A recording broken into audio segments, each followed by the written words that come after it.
I want to bring your attention today to what is basically a new international movement, the Hope Accord, signed by a lot of people. It was developed by clever doctors and scientists, but it's open for everyone to sign who feels dissatisfied with the status quo that we are currently in.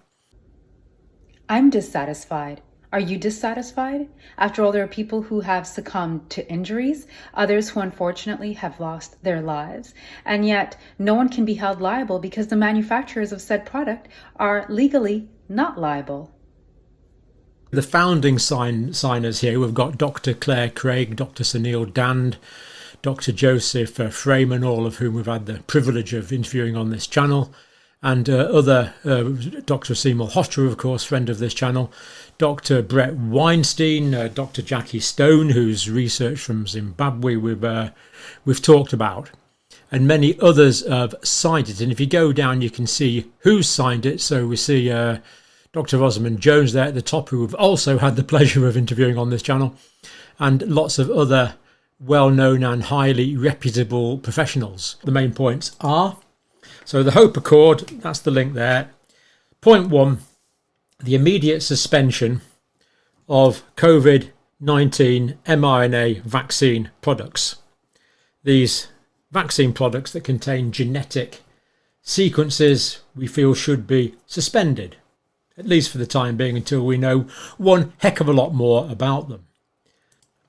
Point 2, a comprehensive re-evaluation of the safety and efficacy of all COVID-19 vaccine products. It's the second point. So if you agree with this, you are free to sign. Point 3, the immediate recognition and support for the vaccine injured.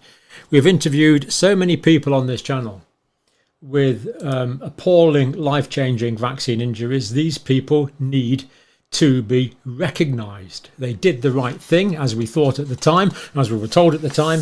They need to be recognised, diagnosed and correctly supported. Point 4, the restoration of ethical principles abandoned during the COVID era. So were we in an emergency situation? Well, we could argue that quite long and hard, but things that were introduced then are inconsistent with what has been done really for the last few hundred years in medical practice and in the healthcare and professions in general. So we call for the restoration of ethical principles. And point 5, addressing the root cause of our current predicament, which has quite a few strands to it.